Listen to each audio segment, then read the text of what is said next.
Welcome, discerning listeners, to another in-depth look at what matters brought to you by the Urban Herald team. Today, we're tackling something huge, something that really shapes our health. Unmasking sugar's sweet deception. Hmm. And honestly, what our investigation uncovered is, well, it's pretty startling and kind of infuriating, actually. When we first started digging into this, even I was just blown away by the numbers.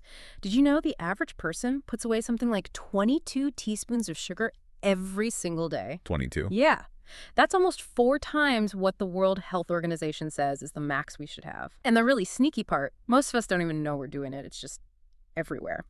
As part of the research, I actually tried tracking hidden sugars for a month. And this whole grain bread I was eating every morning thinking, this is healthy. The healthy bread trap. Exactly. It had nearly double my entire day's sugar limit before lunch. Wow. Yeah, that one thing totally changed how I shop now. And I think you, our listeners, will find some equally surprising stuff today.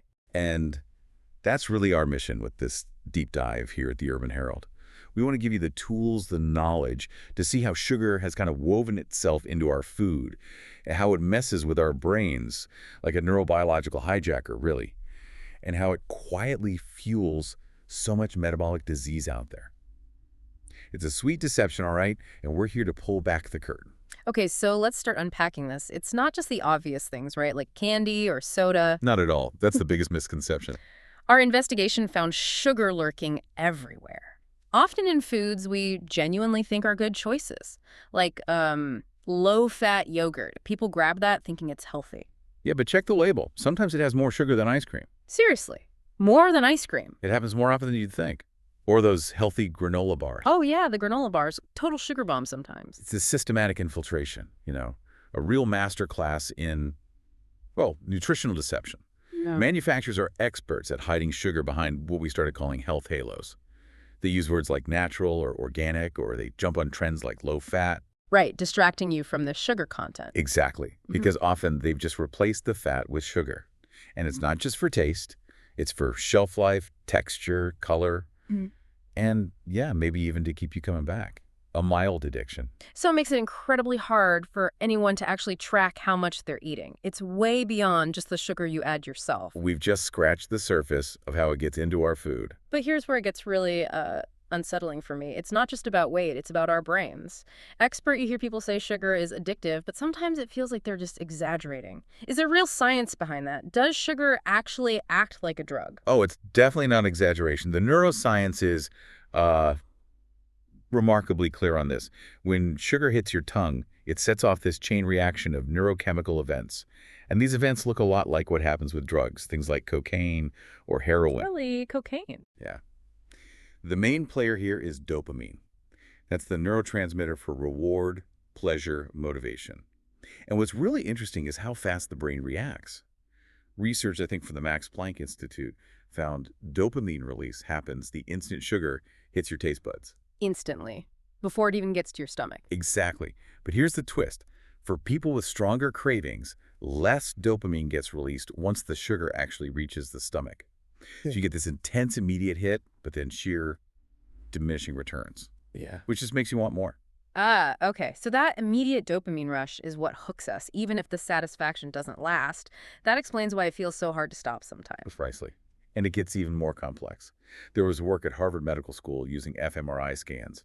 They gave people high glycemic milkshakes and watched their brains. The nucleus accumbens, that's like the brain's addiction hotspot, lit right up, just like it does with drugs. Wow. And here's the really disturbing part. That same brain region was still craving more sugar hours later, even after blood sugar levels were back to normal. Hours later. So it's not just about blood sugar highs and crashes. No, it's deeper. It's that neurobiological hijacking we talked about. It rewires things. So when people say everything in moderation, does that even apply here? If your brain is basically being reprogrammed. Well, that's where the moderation myth really kind of falls apart with sugar. There was landmark research out of Princeton University, really crucial stuff. They found it wasn't constant access to sugar that caused the biggest addictive changes in rats. Not constant. What then? It was intermittent access, getting sugar only sometimes. In their studies, rats got sugar water for 12 hours each day, and they developed all 4 signs of addiction: binging, withdrawal symptoms, craving, and even cross-sensitization, meaning they became more sensitive to other addictive drugs too. Okay, hang on. Intermittent access, like restricting during the week and then indulging on the weekend? That sounds familiar. Exactly. That common human pattern might be creating the perfect conditions to maximize sugar's addictive power. Every time you have that weekend indulgence, you get that dopamine release in the reward center, a pattern usually only seen with drugs of abuse. It creates a cycle that's incredibly tough to break. Okay, so the brain is definitely vulnerable. Our eating habits might even be making it worse. But let's shift gears a bit. What about the rest of the body? The physical damage? Because it doesn't just stay in the brain, does it? Absolutely not. The physical toll is immense. It often starts with something called the metabolic cascade. And the gateway to that cascade is usually insulin resistance. Insulin resistance. That's when your cells stop listening to insulin properly. Exactly. They become kind of deaf to the signal. And there's research, I believe in the Journal of Clinical Investigation, that found a specific way fructose does this. Too much fructose activates this protein, GHREBP, in the liver. Yeah. And that protein basically tells the liver, hey, turn this sugar straight into fat. It bypasses some of the normal controls. So sugar floods in, the pancreas pumps out tons of insulin trying to cope. Eventually, cells get resistant. Glucose builds up in the blood, fat storage goes up, inflammation increases, and sadly, that really sets the stage for type 2 diabetes. A major risk. And what about our hearts? Is there a link there too? A very strong link. Studies show if you get 25% or more of your daily calories from added sugars. 25%. That sounds like a lot, but maybe it's easier to hit than we think. It really is with hidden sugars. Anyway, hitting that level nearly triples your risk of dying from cardiovascular disease compared to getting less than 10%. Triples the risk. That's huge. It is. And even scarier, research from University College London found that even people with blood sugar at the high end of the normal range, Oh, wow. they still had a 30 to 50% higher risk of cardiovascular disease. Wow. So even normal might not be optimal if it's on the high side. Right. And there's another organ that takes a massive hit, often silently. Which one? The liver. We're seeing an epidemic of non-alcoholic fatty liver disease, or NAFLD. Fatty liver disease. From sugar. No. Just alcohol. Correct, especially from fructose, which is in table sugar and high fructose corn syrup. See, glucose can be used by almost any cell in your body. But fructose, it's almost exclusively processed by the liver. So the liver gets overloaded. Exactly. It basically turns the liver into sugar's main processing plant and, unfortunately, its main victim. Recent research just this year really drives this home. Fructose triggers something called de novo lipogenesis. De novo? What? Lipogenesis. Fancy term for the liver making new fat directly from sugar. That fat builds up in the liver cells. That's NAFLD. And it affects about 30% of people globally now. It's often silent until serious damage like inflammation or scarring occurs. This is, well, it's a pretty bleak picture you're painting. Sugar is everywhere. It messes with our brains, damages our bodies. So how on earth are we supposed to fight back? It feels like sugar is a master of disguise. How do we even spot it? It really is a master of disguise. The food industry is incredibly clever about this. They use at least 61 different names for added sugars on ingredient labels. 61. At least. It's linguistic camouflage, really. They scatter different sugar types through the list. That way no single sugar looks like the main ingredient, even if the total amount is huge. Sneaky. Geeky. You'll see the obvious ones like cane sugar. But then you get things like maltodextrin. Maltodextrin sounds technical. It is. It's a processed starch, but it hits your bloodstream as glucose super fast. Or fruit juice concentrate. Sounds healthy, right? But it's mostly just concentrated fructose, stripped of the good stuff like fiber. Ah. Then there's rice syrup, agave nectar, which can be up to 90% fructose, even higher than high fructose corn syrup sometimes. They're all just sugar in disguise. It honestly feels like they're trying to confuse us, using complexity as a weapon. And that health halo thing we talked about earlier, the low-fat or natural labels, it just helps the camouflage, doesn't it? It absolutely enables it. Research from University of California, San Francisco found something staggering. Around 74% of packaged foods in the supermarket contain added sugars. 3/4. Yep. And like we said, it's not just for sweetness, it's a preservative, it adds texture, improves color, and crucially for the manufacturers, it creates that little bit of addiction, that craving that keeps people buying. It's a brilliant business model, if you think about it. If a bit insidious. Right. And it's not just the sweet foods. We need to talk about savory stuff too. Like what? Tomato ketchup, for instance. Oh. About 4 grams of sugar per tablespoon. That's like a teaspoon of sugar right there. In ketchup. Wow. Yeah. Bread, pasta sauces, salad dressings, even processed meats often have added sugars. It all adds up during the day. Creates this constant low-level sugar drip that keeps cravings alive and messes with your metabolism. A hidden assault. Okay, so sugar is hidden everywhere. It seems like artificial sweeteners would be the logical escape route, right? Sugar-free sounds like freedom. Yeah. But are they really the magic bullet solution? That's such a critical question. And the research emerging now shows it's much more complicated than that. The promise is great. Sweetness, 0 calories, sounds perfect. But a big study in 2022, published in the journal Cell, found something worrying. Common sweeteners like saccharin and sucralose can actually change your gut microbiome. Change our gut bacteria. Yeah, they alter the balance and function of the bacteria in ways that can actually impair how your body handles glucose. So, ironically, they could contribute to glucose intolerance, the very thing people use them to avoid. That is a paradox. So the fix might actually be part of the problem deep down in our gut. It seems possible. Yeah. And then there's what some call the appetite paradox. Mm-hmm.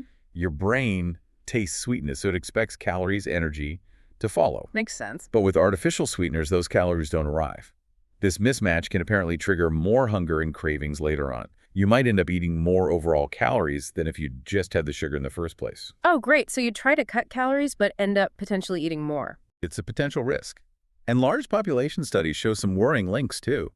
People who drink, say, 3 or more diet sodas a day have shown almost 70% higher rates of obesity. 70% higher. Correlation isn't causation, but that's a strong link. It is. And Harvard research has also linked artificial sweetener consumption with a higher risk of cardiovascular issues, like strokes and heart attacks. The exact how is still being worked out, but inflammation, messed up glucose metabolism, changes in blood vessels, they all seem to be involved. Okay, that's a lot to process, and it might feel pretty overwhelming for listeners. But here at the Urban Herald, we always want to offer solutions, actionable insights. So what does this all mean for us? How do we start to break free? How do we reclaim some control here? It's definitely possible. But the first step is acknowledging something really important. Cutting back on sugar can cause real withdrawal symptoms. It's not just in your head. It mirrors withdrawal from other addictive things. Actual withdrawal, like headaches and stuff? Absolutely. Our investigation shows a pretty typical timeline. The first week is often toughest physically. Yeah. Headaches, fatigue, maybe even nausea, and definitely intense cravings. These usually peak around day 3 to 5. Okay, good to know when the peak might hit. Yeah, then they gradually ease off. But the psychological stuff, anxiety, irritability, trouble concentrating, mood swings that can sometimes last longer, maybe 3 or 4 weeks as your brain chemistry adjusts. So it's a process. It is. And knowing this helps you prepare mentally. It's temporary discomfort. And how bad it gets usually depends on how much sugar you were consuming before. That's why gradual reduction often works better than going cold turkey. It can minimize the misery while still getting you those metabolic benefits. That's really helpful framing. Knowing what to expect makes it seem less scary. So based on the Urban Herald's findings, what are some practical steps people can start taking, maybe even today? Okay, first big one. Beverages. Liquid sugar is like a mainline hit, super concentrated, super fast absorption, just swapping one sugary drink a day for water. That alone can cut out 35, 40 grams of sugar.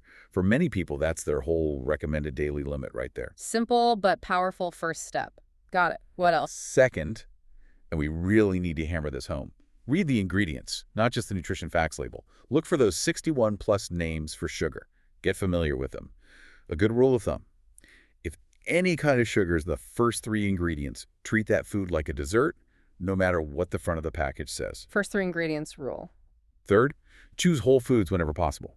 The sugar in an apple comes with fiber, vitamins, water, resveratrol that slows absorption, gives you nutrients. Processed fruit stuff, like juice or dried fruit, that often concentrates the sugar and removes the good stuff. So an orange is better than orange juice? Generally, yes. Fourth, gradual reduction. We mentioned this, but it's worth repeating. Slowly cutting back often sticks better than a sudden, drastic cut. Maybe cut your usual sweetener amount in half first, then reduce again the next week. Let your taste buds adapt. And finally, plan for the cravings. They will happen. It's biology, not a lack of willpower. Right. So have healthy, low-sugar alternatives ready to go. Nuts, plain Greek yogurt, veggies, and hummus, whatever works for you. Have them on hand for when that craving hits. Be prepared. Makes sense. What about people who feel like they have a really severe issue? Yeah. For severe cases, professional support is key. There are food addiction specialists, therapists using cognitive behavioral therapy, nutritional counselors. They can provide structured help for both the physical and mental sides. These are fantastic, practical tips for individuals. But looking bigger picture, how do we change the environment? How do we create lasting change so it's not just an uphill battle for everyone? That's a crucial point. We need systemic solutions too. And there's some interesting models out there. Chile, for example, brought in these black warning labels back in 2015. Warning labels, like on cigarettes? Sort of. Black octagons right on the front of packages, warning if food is high in sugar, salt, fat, or calories. And early signs suggest it's actually changing how people shop, and it's pushing companies to reformulate products to avoid the label. Interesting. What about here in the U.S.? Well, we now have the mandatory added sugars line on nutrition labels, which started rolling out around 2018. That's a big step, helping people see the difference between natural and added sugars. Okay, so labeling helps. What else? Sugar taxes. We've seen them in places like Mexico where they put a significant tax on sugary drinks. And studies showed it did correlate with a drop in consumption, especially among lower income groups who are often most affected. These policies show that just educating people isn't always enough.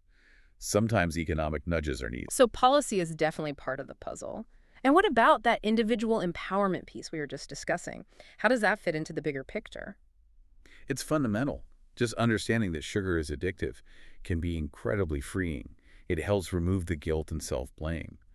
When you realize cravings are partly neurobiology, not just you failing, you can approach it differently. With more compassion, maybe. Yeah, less shame. Exactly. And knowing how to spot hidden sugars, reading those ingredient lists that transforms you from just a passive consumer into someone making active choices, it becomes a skill. Like decoding the system. Precisely. But ultimately, real change needs everyone pulling together. Manufacturers, stores, schools, doing better nutrition education, workplaces. And importantly, healthcare providers need to be trained to see sugar addiction as a real medical issue, not just a lifestyle choice. Look, the evidence we've gathered at the Urban Herald is pretty clear.